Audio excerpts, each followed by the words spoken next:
À côté de ma fonction de conseiller national et puis de maire de Sainte-Croix, j'exerce la profession de forestier bûcheron, donc j'ai une petite entreprise forestière. Et le matin, on peut être en salopette à tenir la tronçonneuse, et l'après-midi, on est ici à Berne pour défendre un objet en commission des finances. La richesse de la Suisse, c'est que on peut arriver presque au plus haut niveau politique de ce pays, en venant de tout en bas. Quand on va à l'étranger, on nous prend souvent pour des Belges ou des Québécois. C'est une richesse d'avoir deux langues ou plusieurs langues. Et en tout cas, en Suisse, ça fonctionne bien. Sur un bassin d'1,5 million d'habitants, vous avez déjà 5 accents, mais complètement différents. Et encore, dans les vallées, vous n'avez pas les mêmes accents. C'est le même yodel à Sainte-Croix qu'à Lucerne, que Appenzell ou à Schwytz. Un yodel qui s'appelle Camarade. Il dit l'unité vie de la diversité. C'est ça la Suisse finalement. Alors nous sommes maintenant au Palais fédéral à Berne avec une personne importante. Qui êtes-vous? Présentez-vous. Yvan Pahu, donc conseiller national vaudois, donc député à l'Assemblée fédérale, président ou syndic ou maire de Sainte-Croix, charmante bourgade dans le Jura vaudois, donc dans le canton de Vaud, marié, père de 2 garçons. De profession, je suis forestier bûcheron, également charpentier. L'origine de votre nom, ça vient d'où? Alors, Pahu, c'est un nom bien vaudois, ancré vraiment au centre du canton de Vaud, dans le Gros de Vaud d'ailleurs, ça s'appelle comme ça. Mais à la base, les Pahus, on était des Huguenots. Lorsqu'il y a eu la révocation de l'édit de Nantes, on était chassés de Normandie et on est venu s'établir sur le canton de Vaud. Bon, c'était les années 1600. Vous aimez faire un petit peu de recherche sur vos origines? Je pense pour savoir où l'on va, il faut aussi savoir d'où l'on vient. Il faut connaître un petit peu l'histoire de ses origines et l'histoire de son pays. Ça fait aussi partie du travail politique. Et puis c'est vrai que quand on est attaché à son pays, on se renseigne un petit peu sur lui. La Suisse a 4 langues officielles. Comment est-ce que le pays vit cette diversité culturelle et linguistique?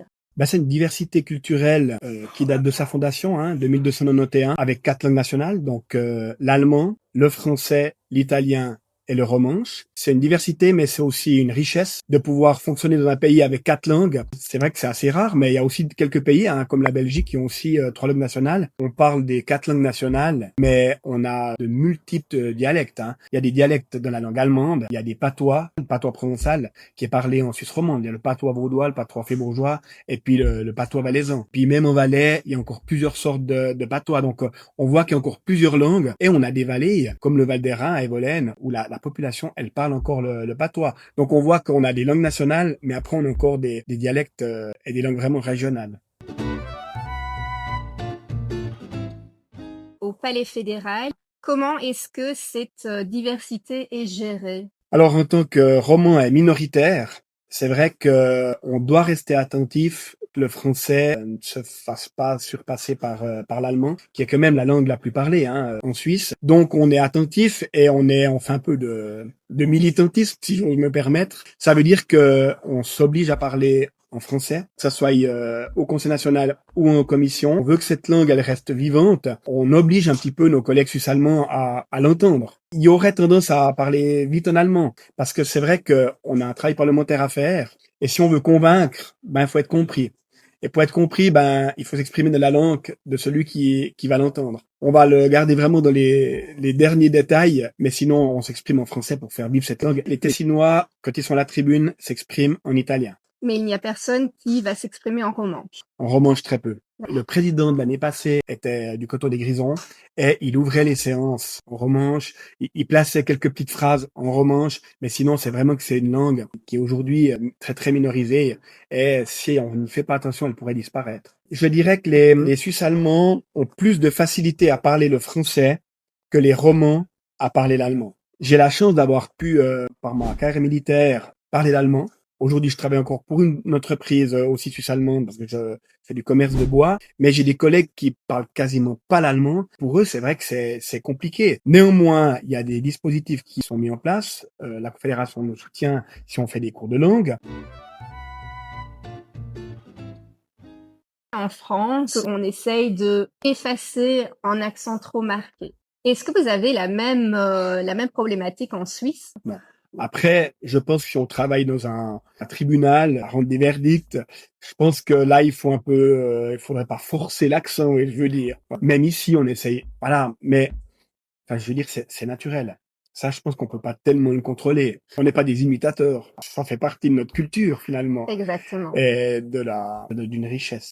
Souvent, on me dit que j'ai un fort accent. Quand on va à l'étranger, on nous prend souvent pour des Belges ou des Québécois. Que non, non, on n'est pas Belge, on n'est pas Québécois, on est Suisse. En Suisse romande, entre un Valaisan et un Vaudois, et un Fribourgeois, et un Jurassien, et un Neuchâtelois, c'est pas du tout le même accent. Sur un bassin d'1,5 million d'habitants, vous avez déjà 5 accents, mais complètement différents. Et encore, dans les vallées, vous n'avez pas les mêmes accents. Ça, je trouve, c'est extraordinaire. Moi, ça me plaît, en tout cas.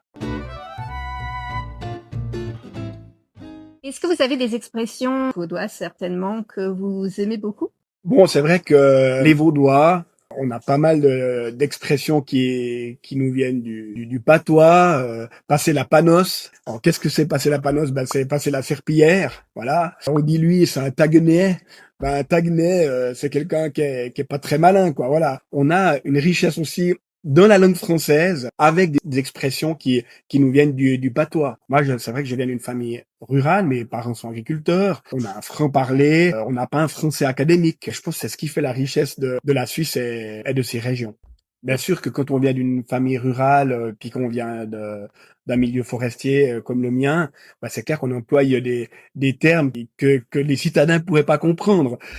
Si je vous dis on va couper un foillard, qu'est-ce que c'est qu'un foillard? Eh ben, c'est un hêtre, voilà. La Suisse a un système de démocratie directe, donc ça veut dire que sur tous les objets, le dernier mot revient au peuple. Certains font une pyramide, et pour nous, la pyramide, c'est les communes, donc c'est l'échelon qui est le plus proche de la population. C'est là que si vous devez déplacer un abri poubelle, ben, il y aura tout de suite une incidence sur la vie des gens, donc il y a l'échelon communal. Ensuite, on a l'échelon cantonal. On a 26 cantons en Suisse. Et puis ensuite, on a l'échelon fédéral. Donc l'échelon fédéral, on pourrait croire qu'il est en haut. Ça, c'est le système européen. Mais nous, l'échelon fédéral, il est en bas. C'est celui qui finalement a le moins de pouvoir, dans la perception qu'on a de la démocratie directe. Et puis, on a un système bicéphale, donc le Conseil des États, qui est la chambre des cantons, et le Conseil national, qui est la chambre du peuple. Puis on est élu en fonction de la population qui réside dans notre canton. Le canton de Vaud, c'est à peu près 800 000 habitants, et on a 19 représentants ici à Berne au Conseil national. Cette chambre bicéphale, où les objets doivent être acceptés dans les deux chambres pour qu'ils soient adoptés, sans pour autant qu'il n'y ait pas un référendum, ça veut dire que c'est à la fin, c'est le peuple qui tranche. Et là, ça nous oblige à trouver des solutions déjà entre politiciens, parce qu'il n'y a pas de parti majoritaire en Suisse. Donc, on doit avoir l'appui de presque tous les partis politiques pour qu'on ait une chance de passer notre idée. Et puis ensuite, quand on a gagné dans la Chambre nationale, on doit encore la gagner aux chambres des États. Donc, ça nous oblige encore à aller trouver nos collègues sénateurs pour qu'ils l'acceptent. N'importe qui peut venir visiter le palais fédéral et côtoyer les parlementaires. Vous avez pu le découvrir aujourd'hui. Là, on est en pleine session, donc il y a 246 parlementaires qui sont présents aujourd'hui. On a le Conseil fédéral et on a des classes d'école, on a des visiteurs, on a des amis. Tout le monde se côtoie, on se croise. Il n'y a pas de sécurité rapprochée. Ce palais fédéral, c'est vraiment le palais du peuple. Et nous, on est là uniquement pour exercer notre fonction pendant un certain temps, mais c'est vraiment à la population de venir à la rencontre. Il faut pas oublier qu'en Suisse, on a un système de politique de milice. À côté de ma fonction de conseiller national et puis de maire de Sainte-Croix, eh bien, j'exerce la profession de forestier bûcheron. Donc, j'ai une petite entreprise forestière. Et le matin, on peut être en salopette à tenir la tronçonneuse. Et l'après-midi, on est ici à Berne pour défendre un objet en commission des finances. C'est la richesse de ce pays. Pour les gens qui sont un petit peu surpris qu'il y ait autant de langues en Suisse, comment ça marche au niveau de l'école? À l'école, forcément, on parle le français, en tout cas en Suisse romande. Et puis, en primaire, on apprend une deuxième langue nationale, qui est l'allemand. Et puis, dès qu'on arrive en secondaire, on apprend une langue étrangère, qui est souvent l'anglais. Pour les Suisses allemands, c'est un petit peu différent, parce que eux apprennent l'allemand. Et pour eux, c'est déjà difficile, parce que les Suisses allemands parlent le dialecte, donc ils parlent le suisse allemand. D'apprendre l'allemand, pour eux, c'est déjà une langue étrangère. C'est déjà spécial, hein. Et puis ensuite, au primaire, ils doivent apprendre une deuxième langue nationale. Et là, jusqu'à présent, ils apprenaient le français. Il y a des velléités de non plus apprendre le français, mais d'apprendre l'anglais en primaire et d'apprendre le français qu'au secondaire. Et là, c'est vrai qu'aujourd'hui, ça pose une question sur la cohésion nationale parce que la Constitution suisse est bien basée sur cette pluralité des 4 langues. Et l'anglais ne fait pas partie de ces 4 langues. Et là, de mettre l'anglais avant le français, là, on se pose des questions et c'est pour ça qu'on est en train de réagir ici à Berne parce que on peut pas obliger les cantons parce qu'on a un pays qui est aussi basé sur le fédéralisme où on doit respecter l'autonomie des communes et l'autonomie des cantons. Donc la confédération, c'est comme la pyramide que je vous expliquais avant. On essaie d'inciter, mais on essaie de ne pas obliger. Et on essaie d'arriver au bon sens, de leur dire, mais écoutez, d'apprendre le français, c'est aussi utile pour vous, pour commercer, déjà avec la Suisse romande et la Suisse allemande. Il y a peut-être quelque chose à améliorer pour que les Suisses allemands aient envie d'apprendre le français plutôt que l'anglais. Et puis, c'est la même chose aussi pour nous. Voilà, à l'école, j'étais aussi réfractaire à apprendre l'allemand. Et aujourd'hui, en travaillant ici, en siégeant là, je me dis, mais si je m'étais donné plus de peine à l'école, j'aurais moins de peine aujourd'hui pour m'exprimer en allemand. Heureusement, la Suisse romande, on reste un point économique très fort. La population en Suisse romande grandit plus vite que la population en Suisse allemande. Mais on doit aussi rester attentif aussi en Suisse romande de ne pas parler l'anglais. Et si on doit parler une deuxième langue, de parler l'allemand et pas l'anglais. Parce qu'il y a aussi des velléités en Suisse romande de plutôt enseigner l'anglais qu'enseigner l'allemand. Et là, on doit aussi rester attentif des deux côtés de la barrière du Ruchti, comme on l'appelle. Vous êtes syndic à Sainte-Croix. Où est-ce que ça se trouve et qu'est-ce qu'il y a à faire dans ce bel endroit, j'imagine? Ah, mais alors c'est la plus belle région du canton de Vaud et de la Suisse. Il faut être un peu chauvin, un peu. Sainte-Croix est une petite ville ou un gros village, c'est selon, situé en dessus d'Yverdon-les-Bains, donc dans le canton de Vaud. Puis nous sommes vraiment à la frontière avec la France, à proximité de Pontarlier, et à la frontière avec le canton de Neuchâtel, qui est un canton voisin. On est situé à 1100 mètres d'altitude. On est vraiment une station aussi touristique. Sainte-Croix-les-Races, donc on a les remontées mécaniques, on a le ski de fond. L'été, on a le VTT, la marche. Et on est aussi le berceau de la mécanique d'art. Sainte-Croix est mondialement connue pour ses boîtes à musique. On est 5300 habitants. Le chef-lieu est Sainte-Croix, mais on est répartis sur plusieurs villages. Et puis on est une région assez unie qui s'appelle le Balcon du Jura, avec d'autres communes comme Bullet et Montborget. Géographiquement, on est un peu à l'extérieur. Eh ben, on se serre les coudes entre nous. Est-ce qu'il y a des traditions spécifiques à cette région? On est des gens ouverts, on aime faire la fête, on reçoit la Spartane. Maintenant, c'est beaucoup orienté d'une destination sportive. On a beaucoup de sociétés locales. On a des sociétés de gym, on a des sociétés de chant, des sociétés de yodelers. On est une région très vivante et les gens, surtout, contribuent à la vitalité de ce village en s'engageant dans les sociétés locales. En parlant de yodel, vous êtes vous-même yodeler, c'est ça? Oui, j'ai 25 ans cette année d'association suisse des yodelers. Je chante au club des yodelers Edelweiss de Sainte-Croix depuis 25 ans, voilà, comme premier soliste. Beaucoup de personnes associent la Suisse alémanique et pas la Suisse romande au yodel.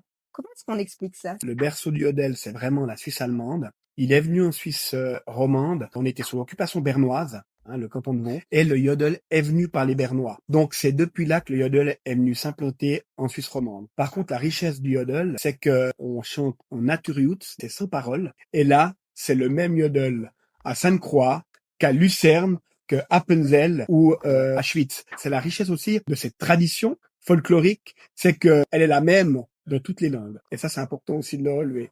Donc ça unifie quelque part. Oui, il y a un yodel qui s'appelle Camarade. Il dit l'unité vit de la diversité. C'est ça la Suisse finalement. Ben voilà, dans le yodel, on peut se mettre autour de la table. On n'a besoin de rien que de la bonne humeur pour chanter. C'est intergénérationnel avec des plus âgés. Moi, que je suis arrivé au club des yodelers, j'avais 20 ans. Le plus âgé, on avait 8 ans et quelques. Et puis tout de suite, il y a un échange. Et aujourd'hui, il y a un regain d'intérêt pour le yodel. À un moment, c'était un peu has-been. Et puis, il se rapproche des traditions et on voit qu'on a des nouveaux jeunes au sein du club des yodelers de Sainte-Croix, avec le plus jeune qui a 15 ans. Vous êtes à la fois forestier et yodeler. Quelles sont les valeurs que vous aimeriez transmettre à la future génération par rapport à cet héritage? La richesse de la Suisse, c'est que on peut arriver presque au plus haut niveau politique de ce pays en venant de tout en bas. Voilà. Moi, mes parents sont agriculteurs, je suis forestier bûcheron. En ayant fait un apprentissage, on voit qu'on arrive à accéder aux plus hautes fonctions. Et ça, sans ce diplôme universitaire, ça c'est une richesse pour la Suisse, c'est qu'avec le travail dans ce pays, si on travaille et si on a l'envie, on peut réussir avec pas grand-chose. Et puis qui s'engage aussi, pas seulement en politique, mais qui s'engage aussi pour la société. Et puis qui fasse vivre notre culture, qui fasse vivre en tout cas nos traditions. Et puis qui s'engage par exemple dans un club de hurleurs. Parce que dans mon club, on n'est que des hommes, mais la majorité des clubs de hurleurs en Suisse, c'est les femmes qui sont solistes parce qu'elles souvent elles vont un petit peu plus haut. Donc voilà, c'est ouvert vraiment à toutes et tous. Selon vous, quelle est la plus grande richesse culturelle de la Suisse romande? C'est ces vins. On a des excellents vignobles avec un vin emblématique qui est le Chasselas. C'est un vin blanc. Ça, tous les Vaudois vous diront, chez nous, on boit du Chasselas. Donc, on a une richesse aussi culinaire avec le pâté vaudois. Donc, c'est du poro qui est cuit longtemps avec des patates et de la saucisse au chou. Et bien sûr, on a la fondue. On a une richesse culinaire. On a aussi une richesse musicale parce que quand on voit, on a beaucoup de sociétés de musique. On va dire presque chaque village a sa société de musique, et on a aussi beaucoup de sociétés de chant, donc des chœurs mixtes, chœurs d'hommes, et puis je dirais aussi beaucoup de sociétés sportives. Chaque village a sa société de gym, donc c'est une spécificité. Alors pas forcément que vaudoise, mais aussi en Suisse romande, c'est très fort. Le français, c'est déjà une langue très riche, qui est déjà différente. Si elle est parlée à Paris et qu'elle est parlée sous le canton de Vaud, il y a des accents différents, des expressions qui sont différentes, et puis on doit la faire vivre. C'est comme ici au Parlement fédéral, de leur faire aimer le français pour qu'elle puisse perdurer des siècles et des siècles. Moi, c'est Laurence Baudson, je suis professeure de français, examinatrice TELF et créatrice de contenu sur la culture francophone, sur les accents, sur les expressions différentes. Si tu as aimé cette vidéo, n'hésite pas à mettre un like et à t'abonner.